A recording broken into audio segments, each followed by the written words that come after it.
Welcome back to the shop and to the channel. Well, if you've been following the channel recently, you may have noticed these videos that I've been publishing on this power quadrant, which is going to be used to control the oil valve for the burner in the American Freedom Train 250 steam locomotive that's currently under restoration down here at the Midwest Railway Preservation Society in Cleveland, Ohio. Well, both that handle and the control rod will eventually find its way connected down here to this valve. And this valve is what's going to be controlling the flow of oil into the firebox's burner. However, there's a significant issue that we have with this valve. Well, this is the ball from the inside of that ball valve, and you can see it's got a bit of a funny shape on one end. It's more triangular. And that is in order to control the flow of oil just a little bit differently than if the valve was a straight through on both sides. If you can use your imagination, pretend that this ball is in the valve, and I'll use this piece of pipe as, say, the outlet of the valve. As you open it, you can see it's just a small little piece of that triangular opening that actually causes fluid to come through rather than the larger end on the other side. So if it was a straight through, you wouldn't be able to feather that low end, right? When the ball valve is barely open, you can feather the amount of oil that's coming through that valve a lot easier with this shape. Now, with the way that this valve is constructed, it opens when you turn the handle counterclockwise, as I'm demonstrating here. That notch on the top of this ball faces up in the ball valve. Well, here's where the problem is. The operators of that steam locomotive want the ball valve to open when you turn the valve clockwise instead of counterclockwise, which means this notch here is on the wrong side of the ball. I need it up here. Well, here's even a bigger problem. If I screw this up, there's no spare parts. This ball valve is $2,400, $2,400. So I only get one chance at this.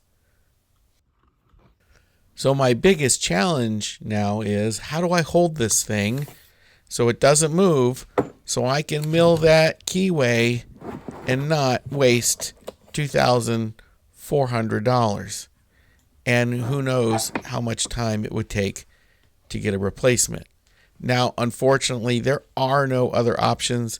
This is the only valve that's available.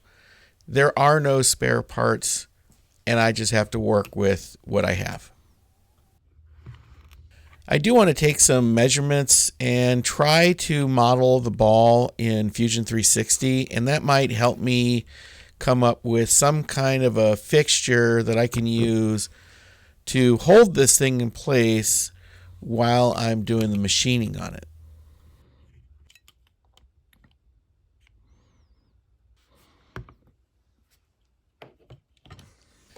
Well, based on the math of the size and dimensions of this key slot, I've calculated that this will need a 3-inch cutter, and I just happen to have a 3-inch by 3/8 inch cutter for the horizontal milling machine that will fit into this slot perfectly, which means I should be able to use it to machine the opposite.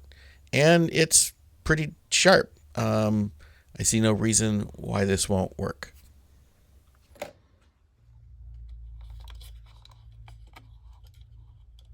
Come over here to the surface plate so I can get some more accurate measurements of the location of this key slot. I'll get this model up in Fusion 360, and then I'll work on a fixture to hold this in place while I machine it.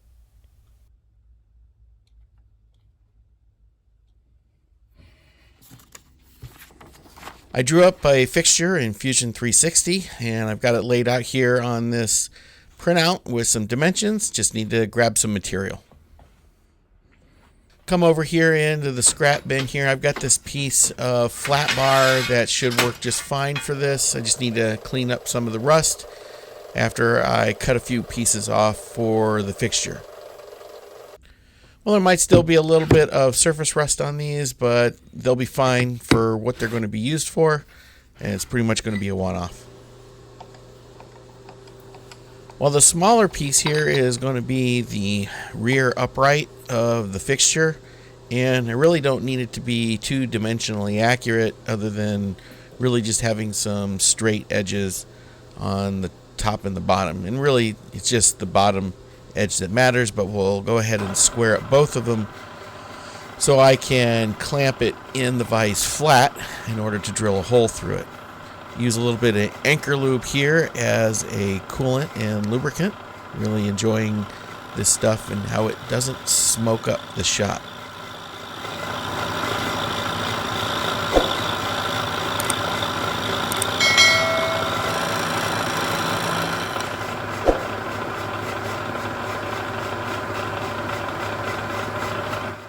I'll flip this over and do the same to the other edge.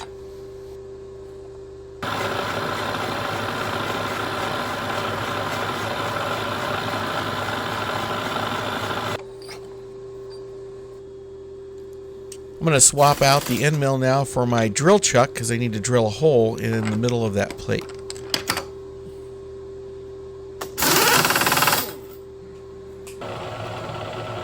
I'll use my edge finder to find the bottom edge of the plate so I can come up 1 1/4 inches from that edge, and also to find the center left and right.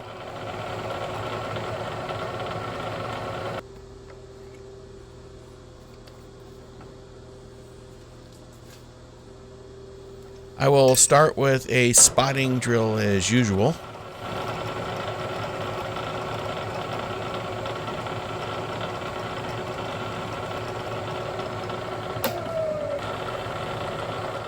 I'll step up to a 3/8 inch drill for a pilot hole.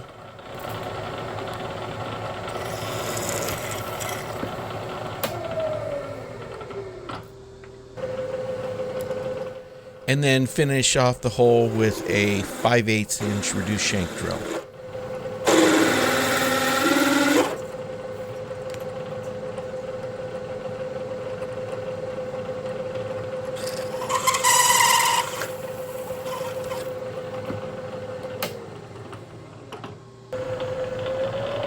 I have the second piece of material here in the vise, and this is going to be the base. I've got a 1/4 inch end mill in the spindle, and I've already located the back edge of the plate, and I need to drill a 3/8 inch wide channel about 1/8 of an inch deep.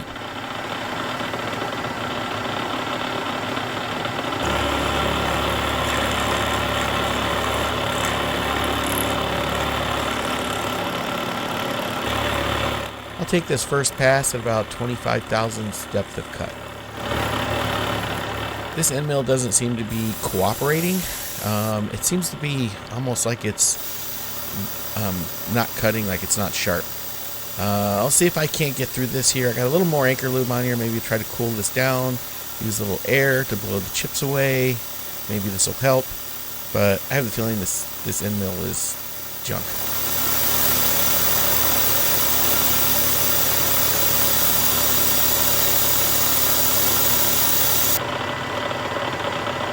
I'll give this thing one more chance, maybe a climb cut. This thing will do a little bit better. We're just widening up this channel here to a little under my final dimension of 375 thousandths.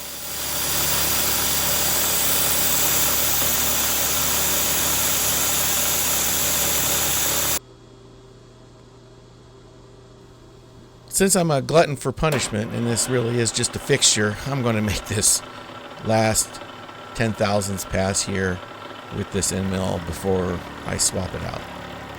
It is just a fixture. Worst case scenario, I'll flip this thing over and I'll start again.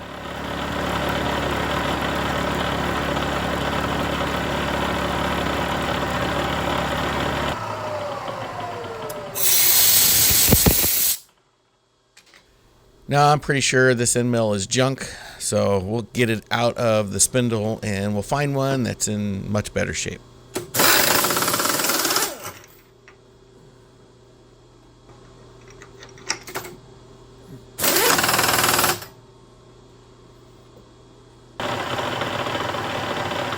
Well, let's hope this end mill is a little bit better than last. I just need to refine my depth here. I use a little Sharpie and I'll just raise the table until I start seeing that go away, and then I'll reset my DRO.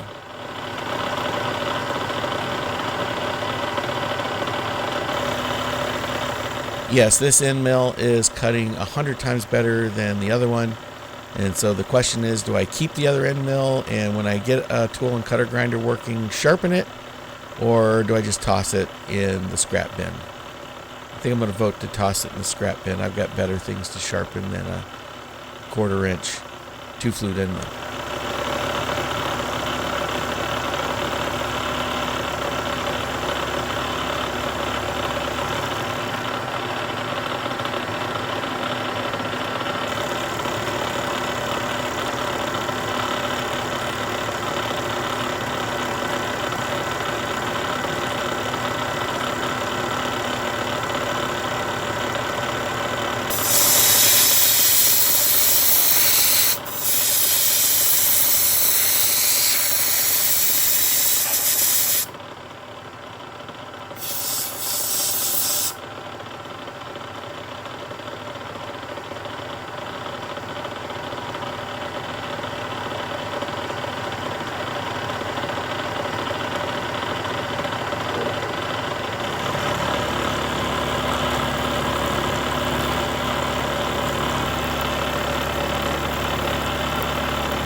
I think that original end mill left some really nasty burrs here.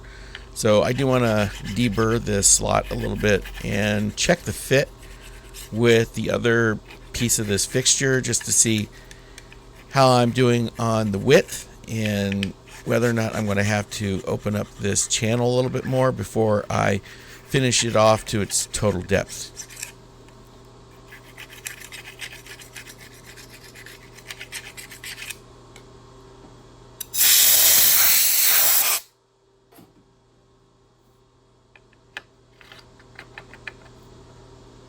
Yeah, I think the width on this is perfect. I just need to make it just a little bit deeper.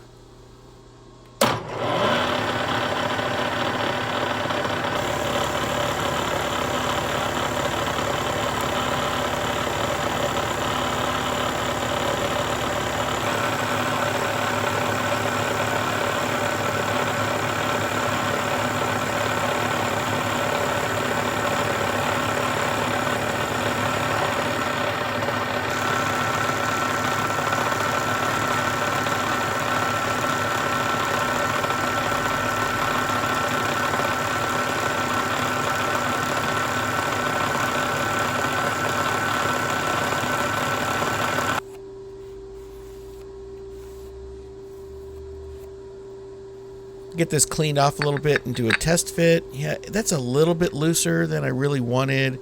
I was hoping that when I sat that in there, it'd be a nice, neat fit. That way I wouldn't have to worry about trying to keep this thing square when I go to weld it together, because I will be welding this together. But that's okay. I'll deal with it. So I think the next thing I need to do is I need to drill the companion slot here for holding the key in position, and that's going to be exactly 692 thousandths between these two slots.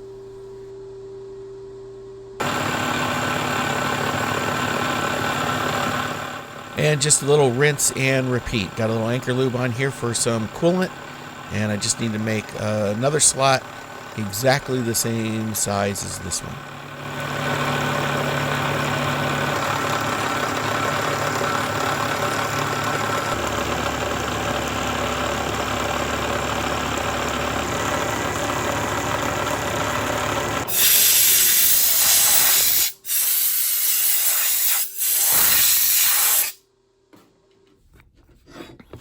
Once these two pieces are welded square to each other, I'll run a bolt through it and then through the center of the ball, and that'll keep it square to the back of the fixture.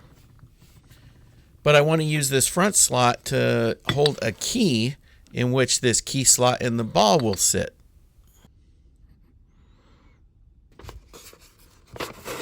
Since I modeled that ball in Fusion, I was able to dimension a key that I can make that'll fit in that slot. And the intention behind it is that when that key is in that slot, it'll prevent the ball from rotating left or right or shifting. And now my next challenge is to figure out a way to accurately machine this key. I have another piece of this 3/8 material.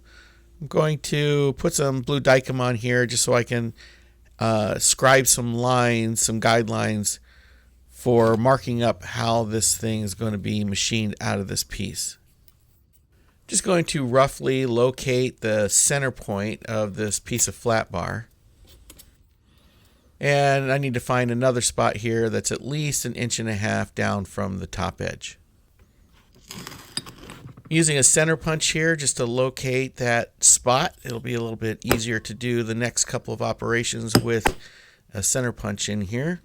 I've got a set of spring calipers. I'll set this to 1.5 inch radius and scribe a line across the blue Dykem.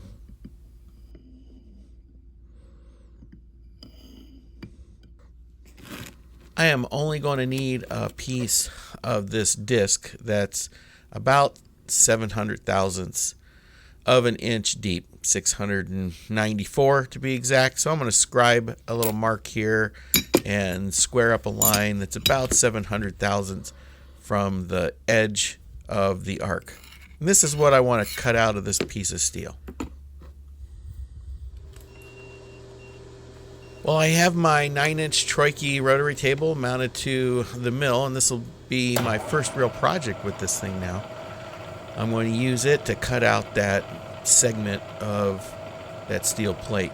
First thing I need to do is center the rotary table over the spindle. So I've got the edge finder in there, and I'm just going to use the center bore on the center of the table and use it to locate the center. So I'll touch off onto the front, zero the DRO, and do the same to the back, have it. That gives me my center point forward and back, and do the same thing side to side. That will put the spindle right over the center axis of the table.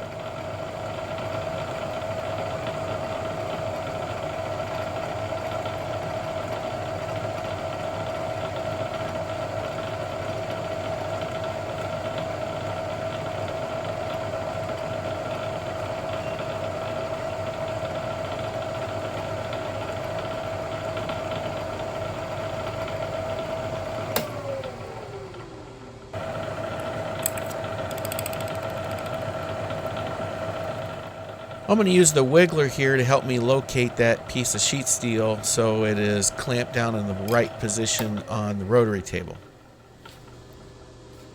Well, this doesn't need to be ultra precision here, so I just need to locate it. I am backing this piece up with some scrap aluminum because I am going to be milling down through this entire sheet of steel. I don't want to mill into my rotary table, so the aluminum is a nice throwaway piece that I don't have to worry about damaging the end mill and don't have to worry about damaging the rotary table.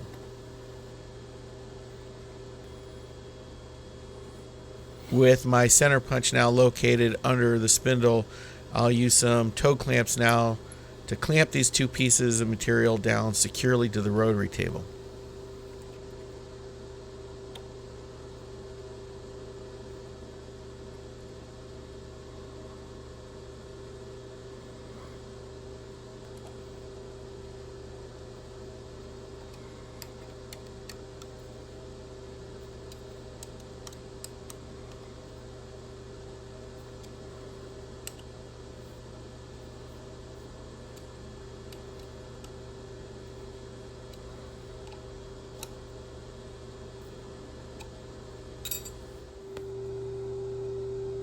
With a 4-flute center cutting end mill in the spindle, I need to offset the table now 1.5 inches plus half the radius of the end mill.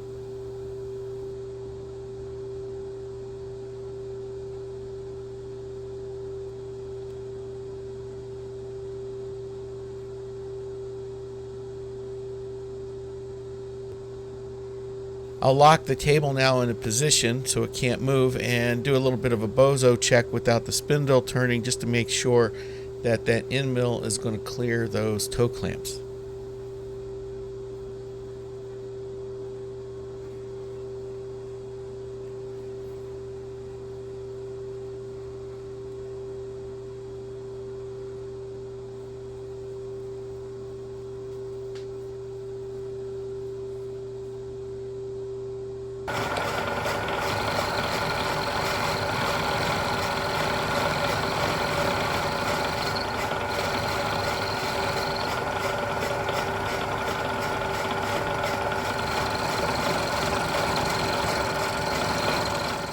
Of course, with a little bit of anchor lube as a coolant, I'm going to start these passes here and just slowly turn the handle on the rotary table. Being a little bit conservative to start, starting with a 50 thousandths depth to cut, but I think if this goes okay, we'll probably bump that up to 100.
Well, I'm through the entire depth of the steel because I am starting to see some aluminum chips now.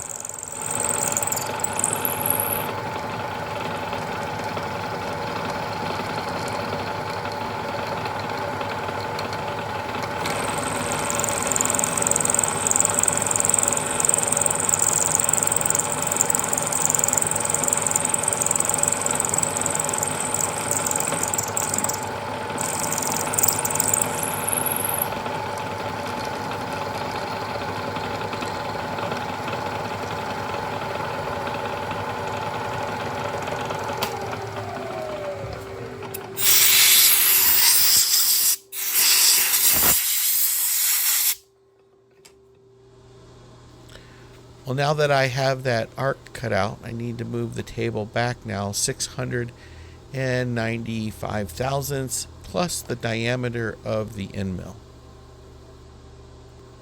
I'll do a little sanity check here with the scale, and it looks pretty good. I think we're ready to go. I'm going to start by milling straight down using the spindle all the way through the piece of steel into the aluminum on each end of this cut.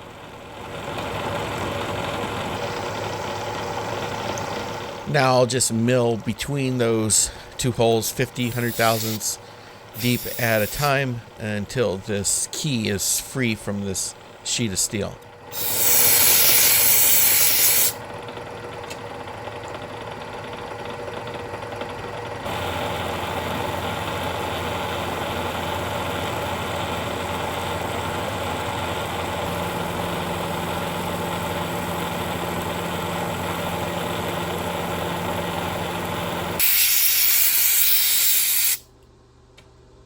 Well, before I take this thing all the way to depth, I want to relocate this one toe clamp so it's holding the key in place. The last thing I want when this thing comes free is for the key to fly into the end mill and end up breaking the end mill or damaging the key or both.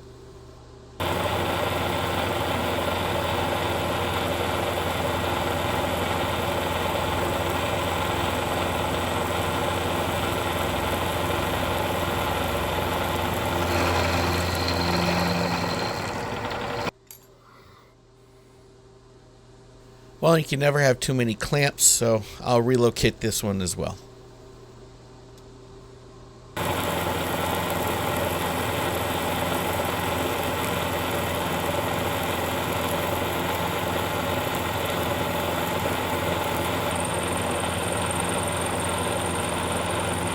I'm seeing those aluminum chips again, so I know I am all the way through the steel when this pass is finished.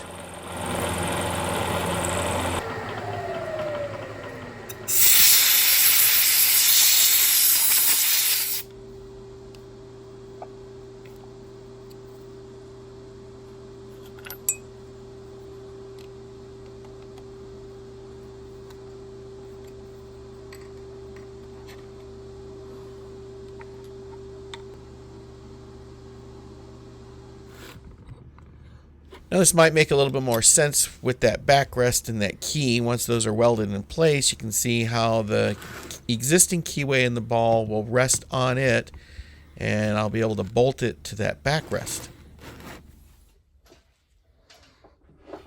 Before I can bolt anything to anything else, I need to weld up this fixture. I've got it over here on my welding table, and I'll use some old 123 blocks and whatnot to get this thing squared up, clamped into position so I can weld it.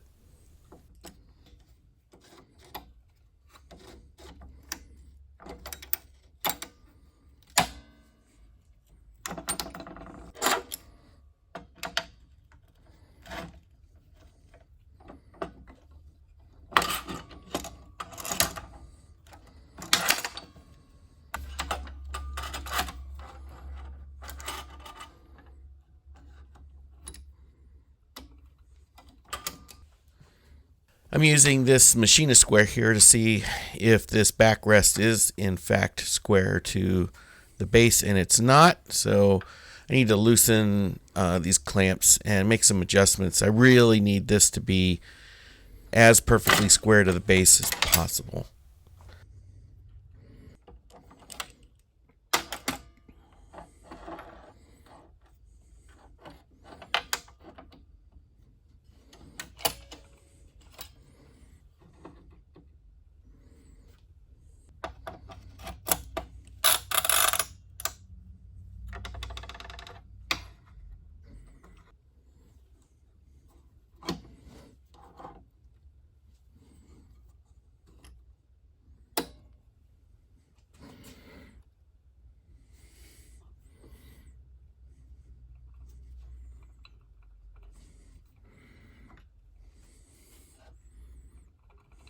That looks pretty square and pretty secure to the table. I do want to make sure that this backrest is as centered as possible on the base.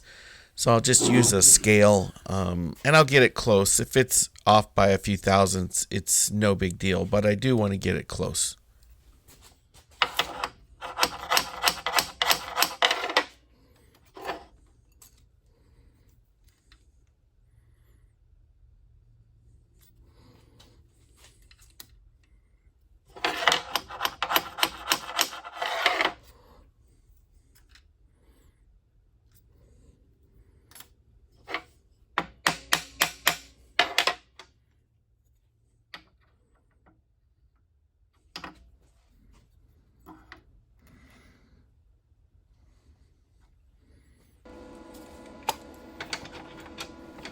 I'm going to spray this thing down with some Forney anti-spatter spray, and all of this stuff really does is any of the weld BBs that splash off of the weld, it helps keep them from sticking to any of the surfaces that I've sprayed down.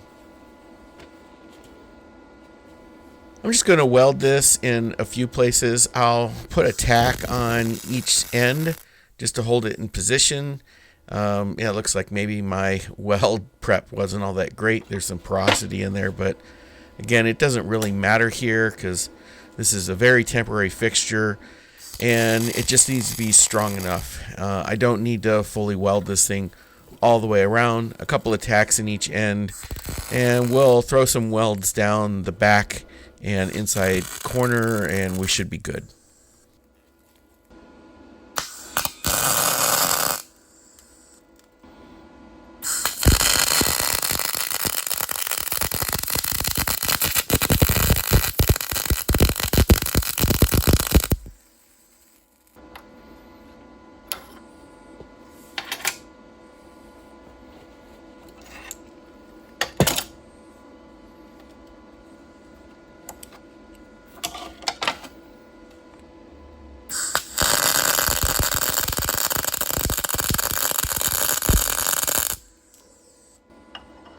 Checking it with a square, and nothing seems to have moved. I'm going to have to let this cool down a little bit, and then we'll double check it, and hopefully it won't move at all, because I really do need this to be square. And I suppose that if it does move, I can cut some of these welds and maybe get it back in a position. In worst case scenario, I'll have to make it again.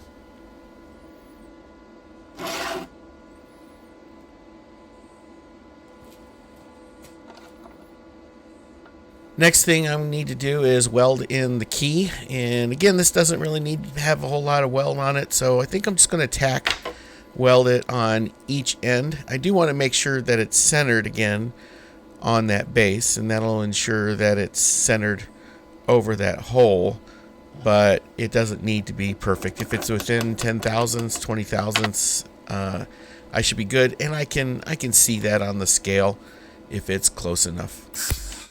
Just a tack weld on each side of this thing is all it needs.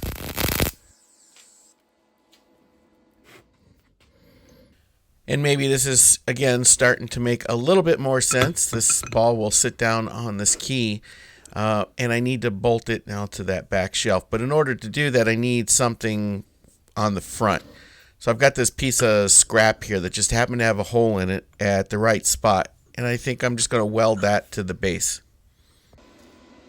I have the fixture assembled with the ball and that tab on the front.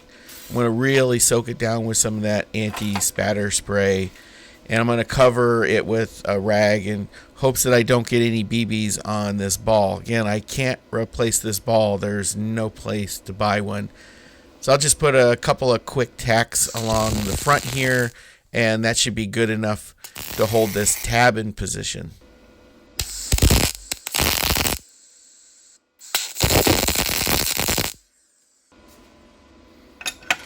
I'll take this apart now, let it cool down, and then clean it up a little bit.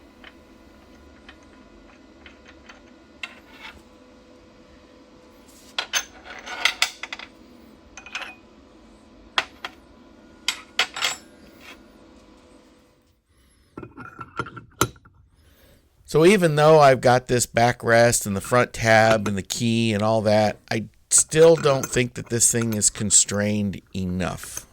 So I think once I have this all bolted together, I still need to do a little bit of work to ensure that this ball can't move when I go to machine it.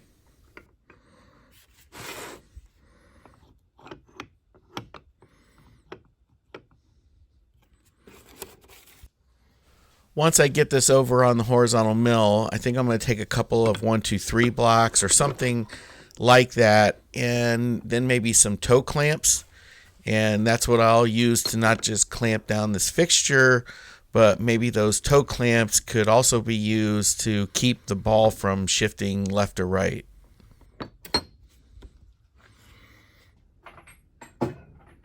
Well, we're over here at the horizontal milling machine. It's a 1942 Kearney and Trecker 2HL.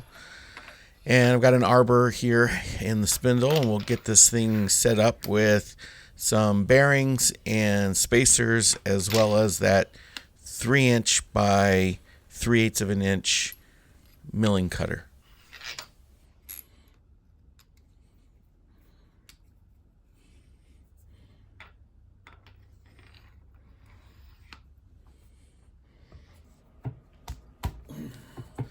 I am going to use both of my overarm supports, both the inboard and outboard supports, in hopes that if there is any potential for any chatter, that this will help eliminate it.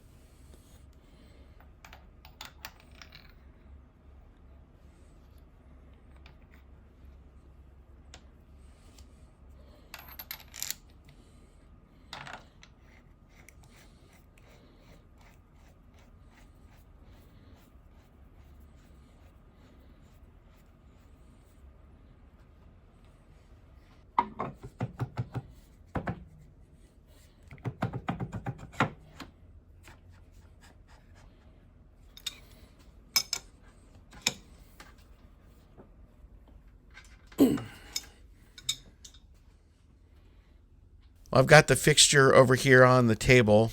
Some of you might have noticed that that backrest is a little bit shorter. I realized that the arbor might have interfered with it, so I ended up shaving off probably good 3/4 of an inch off the top of it. Now I need to get this thing secured down to the table and then indicate it in.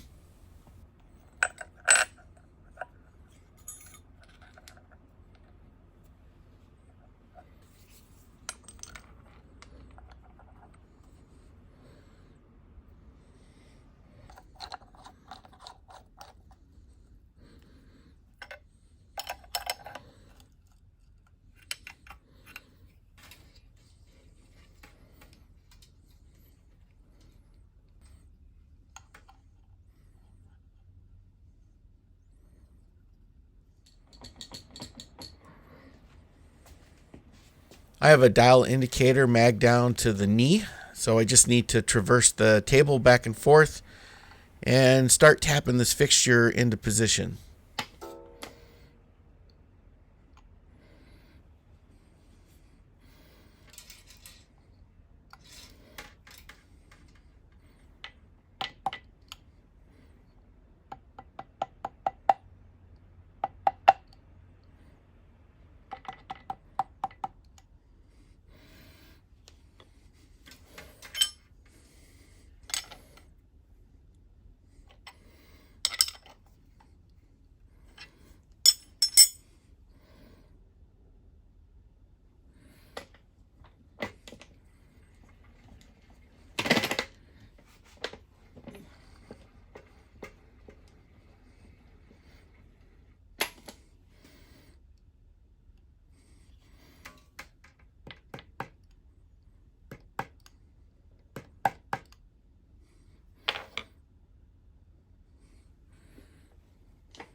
Well, that's less than half of a thousandth. I'm happy with that for sure. So we'll get this out of the way.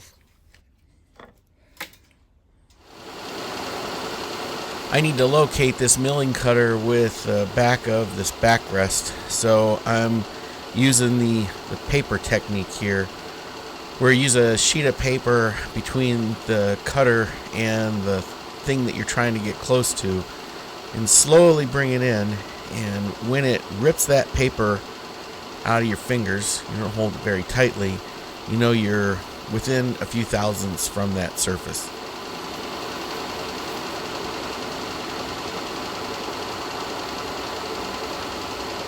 And I'll zero the DRO right there. I'll move the saddle in now 692 thousandths, which is the location of that key slot, and I'll lock the saddle in position.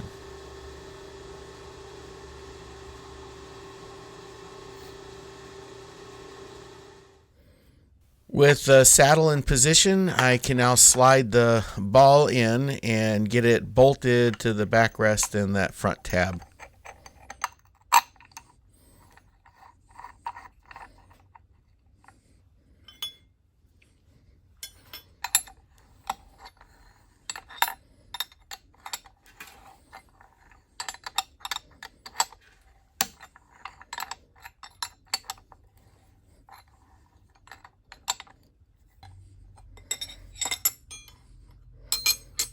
I want to get the ball now centered on the fixture, so I'm just using my scale and measuring the distance between the ball and the edge of the fixture, and this should get me really close, definitely within 10 thousandths of an inch, which is more than accurate than I need.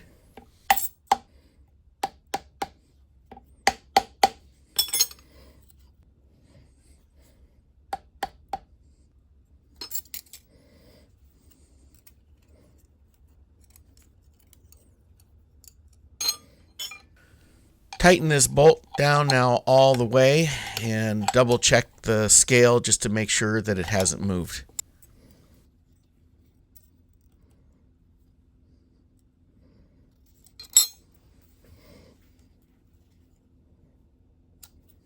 I want to get the rest of this fixturing in place. I've got some 1, 2, 3 blocks as well as a couple of pieces of scrap steel here. I want to raise this up a little bit so the toe clamp where it hits on the ball is above the center line of the ball.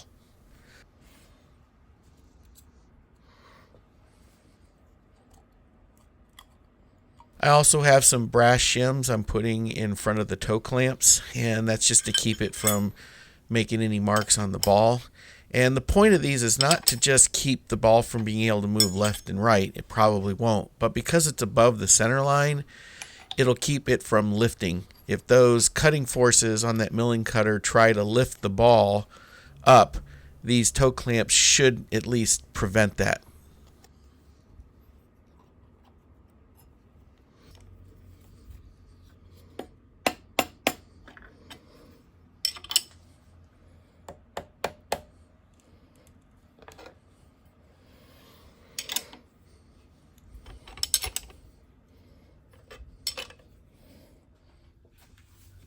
The next thing is to get this milling cutter centered over the ball. And I'm doing this a bit crudely. I'm just using a machinist square up against the arbor sitting on top of that backrest and just measuring the amount of overhang that the square has with a scale and adjusting the table left and right until those numbers look to be the same. Yeah, this is pretty crude. And it's not going to be super accurate, but it will be accurate enough, all other things being the same.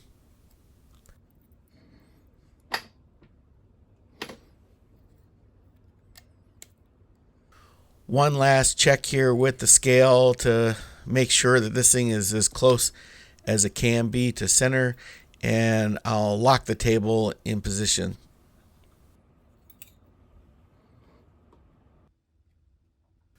And the last thing I need to do is locate the milling cutter so it's right at the top of the ball.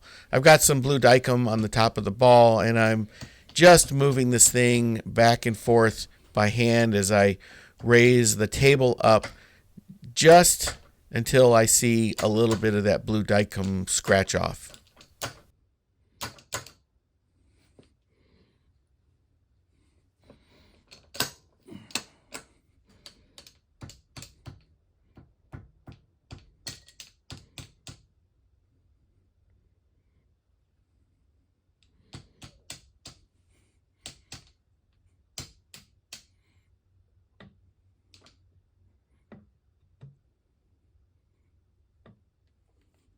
That looks good right there. It's just barely touching, so I can zero the DRO.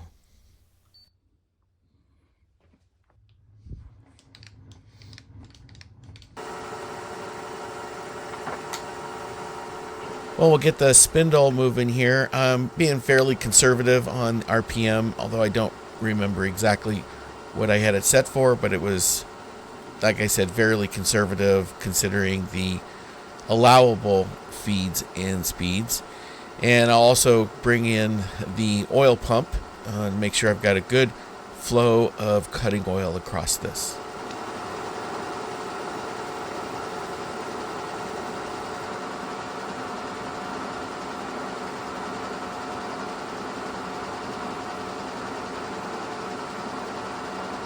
I want to bring the knee up until I get to my 0 on the DRO, and it should just be touching. We'll go a little bit past that. I'm going to bring this back down just to double check that I'm in the right spot.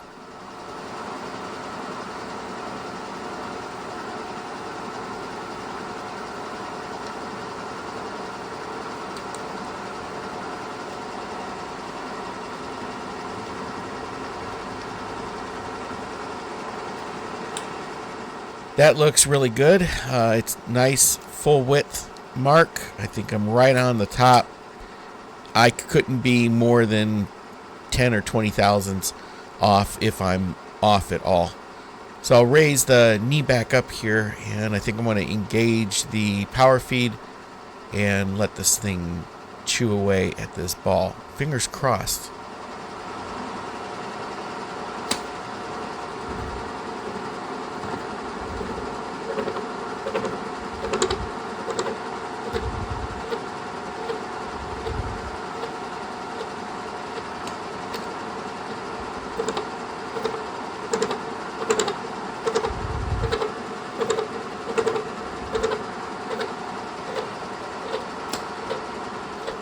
Well, I expected I might get some chatter, although chatter in itself is not necessarily a horrible thing.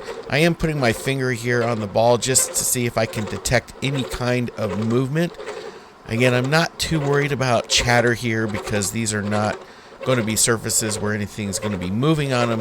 What I'm mostly interested in is if this ball moves at all. I'm going to feel it in my finger before I would see it. And if it does move, hopefully I'll be able to salvage the part.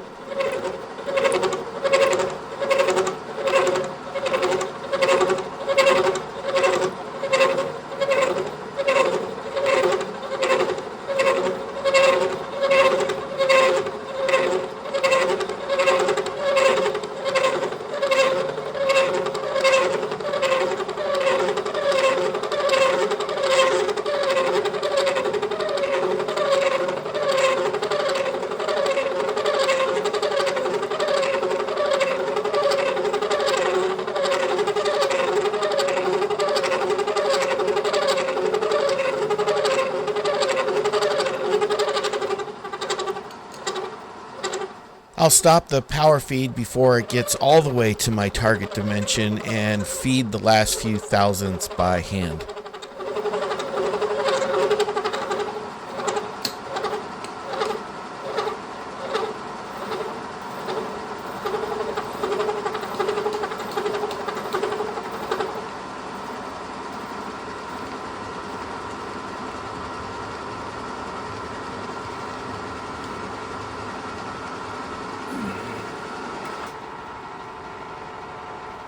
All that preparation for really that little bit of machining. So let's hope that this thing is in the right spot. I'm going to clean up just a little bit. I don't want to move anything, but I want to take some measurements.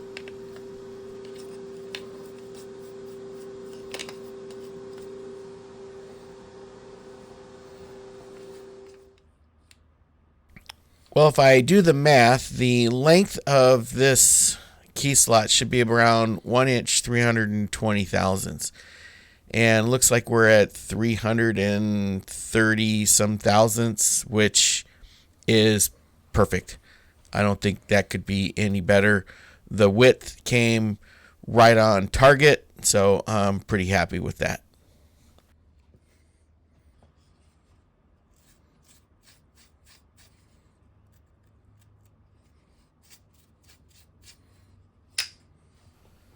Well, I'll dismantle this fixture now and get this slot deburred and take a closer look.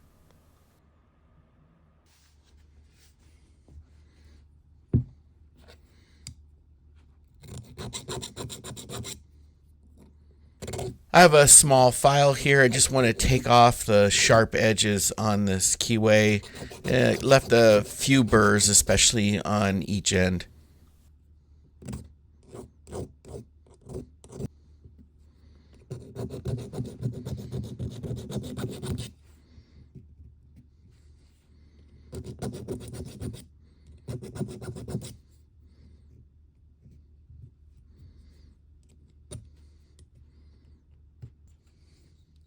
I'll use this small stone here to clean up any remaining burrs.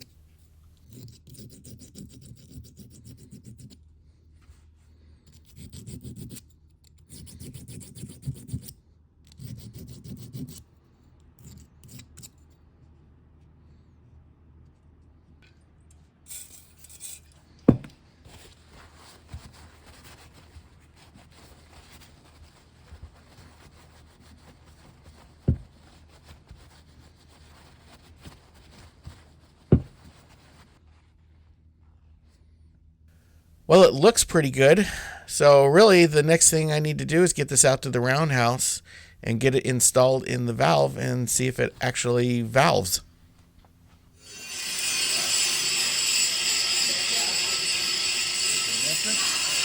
I don't think so. I am back down at the B&O Roundhouse where the American Freedom Train 250 is being restored, and one of the volunteers from American Steam Railroad is taking apart the valve and is going to insert the freshly machined ball into its correct position now.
No leftover parts? Nope. Oh, you did it wrong.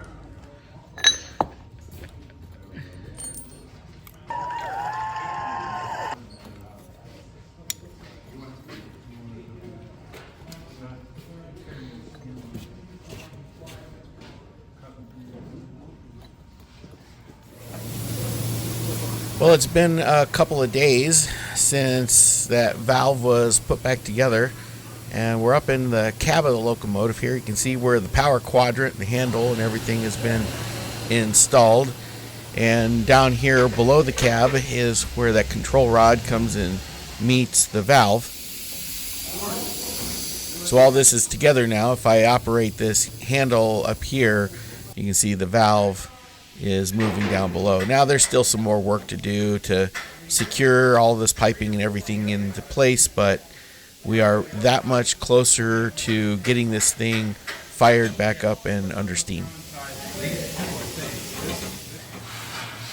Well, it looks like I managed to avoid making a $2,400 mistake, and I am really happy that this thing came out as good as it did. Hours and hours of preparation for, what, a minute of machining? And that's going to do it for this video. I hope you enjoyed it. Hit that like button if you did. Drop a comment down below. Let me know if you like these kinds of videos. I do read them all. If you're subscribed to the channel, I really appreciate it. If you're not, consider hitting that subscribe button.